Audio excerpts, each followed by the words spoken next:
Technical glitch with getting going, but wonderful to have you joining me today. And today we're looking at is the idea of withness, the idea of withness. And I love that idea with. There's a beautiful phrase, you've probably heard God called many things. And one of the places in the Bible that's a beautiful name for God is the word Emmanuel, which means just that, God with us. And it's kind of interesting, folks, like to take a look at how the different ways we can hold God, because so much of those paradigms will shape how we hold our lives, and that includes people who don't have any faith in God. That even if you define your life as over and against, that will create a certain paradigm, a certain way of seeing the world, a certain way of acting in the world. How we see the world is how we act in the world. The two are connected, and I think there's a lot of power when we start to see God as withness. Now it's interesting, right? Because so much of our lives we can kind of put them within this category of power. We want to have power, we want to be empowered, we want to have agency and all that. And so relationships are put within that context, and God can either be this sort of this thing for helping us to feel more empowered or make us feel less empowered. And this is a different way to hold God. It's in terms of withness. I love this idea that we can shift our view from sort of seeing our faith that we develop around God. We can shift that as shift that from seeing it as an expertise to seeing it as a worldview. And that may sound like a subtle distinction, but actually it's really important. Let's just break that apart a little bit. So I can view my view of faith, and as a pastor, I think this is an occupational hazard, that I can become an expert. I can become certain of all things. I can know all things. I can become an expert. Now, the problem with that, and again, there's nothing wrong with expertise per se. I mean, I hope any pastor, like any profession, would have a level of expertise, as well as you should have a level of expertise in whatever your chosen profession is. But the problem with our spiritual lives is that if we believe we have an expertise, so much of the time what we do is we take that expertise and then we foist it on other people. So I'm not only an expert in my life, but I'm an expert in your life. And that's where we have to be super careful. That is not the spiritual journey. We're not here to be experts in other people's lives. We're here to be experts in our own life, in our own spiritual life, in our own spiritual journey, and to really get that God's working in ways, and Christian New Church theology is clear about this, God's working in ways we can't even vaguely, remotely can imagine in other people's lives. It's a very, very different perspective. And if we shift that view, and instead we see, what faith gives us is a worldview that's very different. And a worldview, folks, is able to hold life like in its full context. It's able to hold the really hard parts of life. And there are many, many, many, many hard parts in life, many challenges. No doubt many of you are facing challenges today. And faith is a way to hold that, not to come at it surgically, like here's the expertise with which to solve this problem. It was interesting. Susan and I just got back from a trip out to California, and meeting with some friends out there, and we were talking about that idea of healing versus curing, and sort of an expertise is around curing. Let's get a diagnosis and let's cure. And really, a lot of the spiritual life isn't something that yields to cures. What it yields to is healing, and healing kind of integrates the whole thing. It's where we learn life, in a certain sense, is a chronic condition. It has its own challenges, and we just need to hold all that together. So that's the thought for today, folks. It's just try to see faith and just breathe into the place. Oh yeah.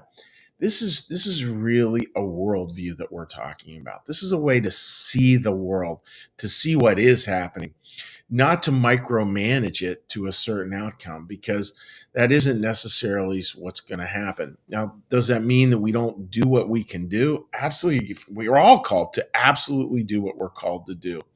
Does that mean that expertise in certain senses is unhealthy? That's not true. I mean, expertise is incredibly healthy. Like, thank goodness for people who are experts.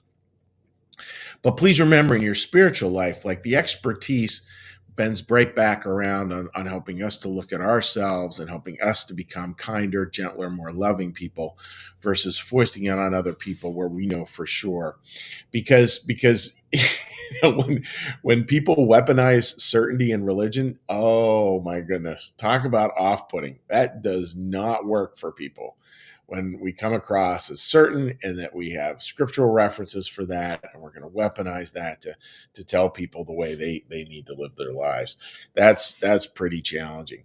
We can talk about community, we can talk about living our lives in the broadest sense, but so much the spiritual journey is us learning more and more to really understand this beautiful worldview that, again, say it all the time, that really holds the life is always the three things of blessed, broken, and shared. I hope that makes sense, friends. And with that, what we're going to do now is we're going to shift gears, and we're going to do our little meditation. We're going to do our little prayer. We're going to do our little blessing. And and then we'll say hi to folks on social media. So with that, dear friends, let's all get a big breath.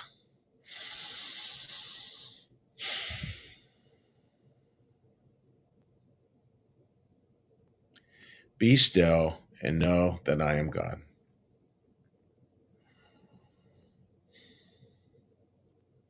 Be still and know that I am.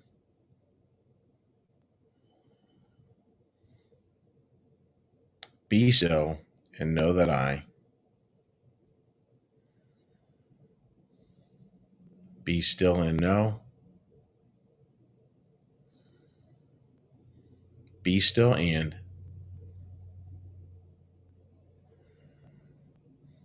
Be still. Be.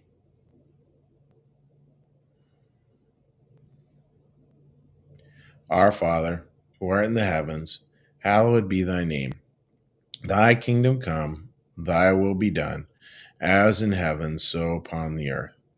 Give us this day our daily bread, and forgive us our debts, as we also forgive our debtors. And lead us not into temptation, but deliver us from evil. For thine is the kingdom, and the power, and the glory forever. Amen. May the Lord bless you and keep you. May the Lord make his face to shine upon you and be gracious unto you. May the Lord lift up his countenance upon you, bring you peace, and bring you home. Amen. All right, dear friends, let's do a little cheery hello. And again, my apologies there. We had a little technical glitch. So I see I got some text messages about that.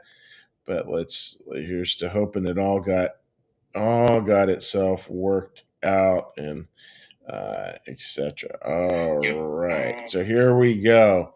Marcus, good morning to you, and thank you for helping out there.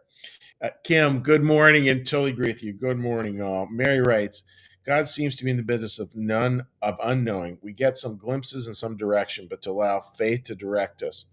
Being an expert in God will put up a roadblock. Be an expert or be in faith. It's a choice.